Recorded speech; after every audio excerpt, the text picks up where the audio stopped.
அவளுக்கு தான் அடுப்புலேயே செய்ய வராதாமே. கூப்பிட்டு நாங்கள் என்னத்தை பண்ணேங்க சமையல். ஏங்க நீங்கள் போய் வாங்கிட்டு வாங்கங்க ஹோட்டலில். அவைய ஒழுங்காக வளர்க்க மாட்டாவ. ஊரில் உள்ளவையெல்லாம் குறை சொல்லிட்டு தெரியவாவ. இதுமாதிரி எத்தனை பேர் கிளம்பியிருக்காவன்னு தெரில. ஆமாம், என் வீட்டுக்கே மோவா யார் வந்தாலும் சரி, சொந்தக்காரங்க வந்தாலே உனக்கு ஏதாச்சும் ஒரு சாக்கு, சிலிண்டர் காலியாயிரும், ஏதாச்சும் வந்துடும் உனக்கு. இப்படிதானே அலையிறானி. ஆமாம், சிலிண்டர் எங்கள் வீட்டில் உள்ளது தானே, என் சொந்தக்காரி தான். அதான் அதுக்கிட்ட சொல்லியிருக்கேன், என் மாமியாரோட பொண்ணு வந்திருக்கா, நீ எரியாத சிலிண்டரை அப்படின்னு சொல்லிட்டேன். அதனால இது எரியாது. ஏன் நாளைக்கு எங்கள் வீட்டிலேருந்து யாராச்சும் வந்தால் எரி சிலிண்டர்னா ஒன்று அது எரிஞ்சிடும். போங்கத்த வேலையை பார்த்துட்டு பேசணும்னு பேசிட்டு இருக்காதே உட்காந்து. உங்கள் வீட்டில் இருந்தால் நல்ல நேரம் போயிருதே தம்பி. வீட்டில் இருந்தால் உனக்கு பொழுது போகிறதே தெரியாது போல, ஜாலியாக இருக்கிய. பேசாமல் நானும் ஒரு 2 நாள் உங்கள் வீட்டில் இருந்துட்டு போகலாம் போல. பொழுதே போயிடும் நல்லா எனக்கு. அங்கே வெறிச்சோடி இருக்கணும் தனியாக. ஆமாம், நீ ஜாலியாக தான் இருக்கும்.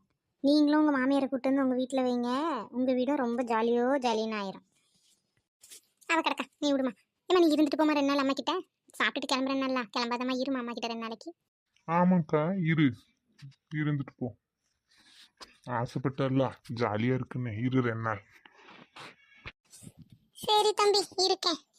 இவ்வளோ சொல்றிய. சரி, எல்லாருக்கும் என்ன வேணும்னு கேட்டு வாங்கி கொடுங்க. எனக்கு 2 இட்லி போதும். நான் போகிறேன் உள்ள. கொஞ்ச நேரம் அவன் பேசுறதுக்குள்ள வந்துட்டு அப்புறம் பின்னாடி மூக்கு உழைஞ்சிட்டு சிலிண்டர் காலி ஆயிட்டு சரியான வாய்வா. பேசக்கூட விட மாட்டேன்.